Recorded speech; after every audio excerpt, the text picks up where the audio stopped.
Arm photon torpedoes. Photon torpedoes ready. Fire.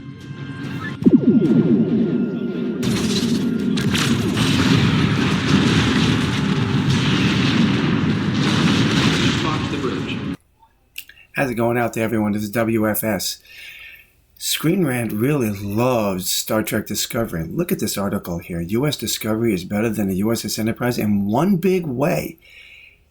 You're going to love this. Really. You're really going to love, at least in my opinion, how stupid the logic is. First of all, that is one ugly ship. I'm sorry. It is ugly. It is clear after Star Trek Discovery's final that the U.S.S Discovery is never destroyed. Unlike many versions of the U.S.S Enterprise, the U.S.S Discovery was built in the mid-23rd century and would ultimately survive intact for roughly 2,000 years. Discovery leaves the 23rd century for good in the year 2058 and arrives in the 32nd century in the year 3189, with the events of Star Trek Discovery Season 5 occurring in 3191. Star Trek's final Coda takes place roughly 30 years later, in the year 3220, and Discovery survives nearly 1,000 years after that, according to Star Trek Short Treks. Calypso. No known version of the U.S.S Enterprise lasted anywhere near as long. Oh boy, we've got some stuff to get into here, don't we? Okay, let's start off with the simple facts here. The Discovery did not survive 2,000 years. As the article went on to say, in the 23rd century, it went forward in time 900 years. So it time traveled. So that doesn't mean the ship is over 2,000 years old. It means it skipped over 900 years. And it sat dormant for 1,000 years. This has got to be one of the dumbest arguments that they have made. The ship skips forward in time. Oh no, it survived 2,000 years. It didn't. It jumped ahead 900 years in a split second. In a split second, it was 900 years into the future. And then about 30 years later, they decide to let this ship sit dormant for over 1,000 years. That's not surviving 2,000 years. And let's be honest about a couple of other things.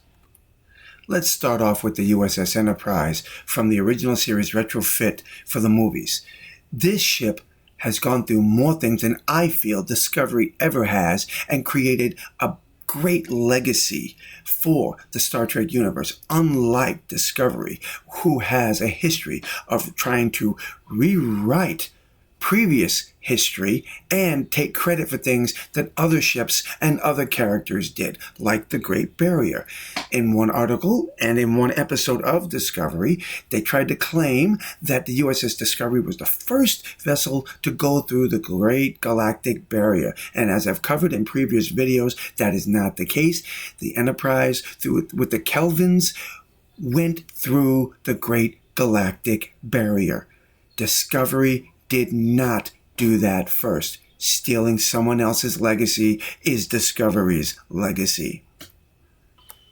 And the only reason that the Enterprise, the original Enterprise, was destroyed was because of its battle with Khan and Starfleet refusing to repair the ship, and Kirk and crew were forced to take it back into service to rescue Spock from a dying planet called Genesis, and was ambushed by the Klingons with no staff on board to give them any tactical support. And the only reason that the Enterprise D was destroyed was because Lursa and Betor found a way to use their shield modulation torpedoes to crash through the Enterprise's shields, which caused a warp core breach, which allowed the saucer section to lose control and crash on Viridian 3. The article, I feel, steals the tragedy, the loss, the love that so many people have for these epic scenes.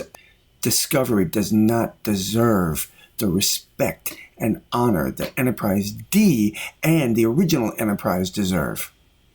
Star Trek Discovery will end with the future of the U.S.S Discovery assured, although it's a lonely and tragic destiny that awaits poor Zora, the AI of the ship. According to Admiral Michael Burnham, Zora must go on a red directive mission to an unknown sector of space, and then the U.S. Discovery will be abandoned by its crew. You get that? Like I said before, they send the ship off. They abandoned it in some unknown sector of space for over 1,000 years. When it's completed its mission and come up against this and met up with this craft, Zora can come back. I love this part. U.S. Discovery won't be back until sometime in the 42nd century. By then, if the Federation still exists, it's possible that there could have been dozens more versions of the U.S.S Enterprise, but there will only ever be one U.S.S Discovery. Totally illogical. Okay, so if you have seen the final episode of Star Trek Discovery in the final season, what are your thoughts about this?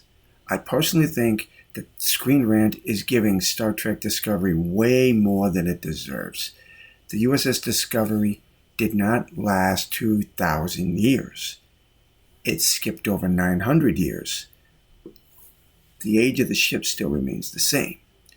30 years later, it was decommissioned or sent off to go do some other mission, or rather be decommissioned and wait for this craft to come look for it, sitting out there for over 1,000 years. You cannot count sitting in the middle of nowhere, not doing anything for 1,000 years, being a legacy.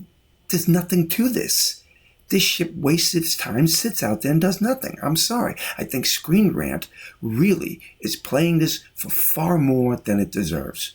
The other ships, the other enterprises, they went out with dignity and class, while this thing sits in space and rusts. Tell me what you think. I'd love to hear your thoughts, your comments. And until the next time, my friends, God bless.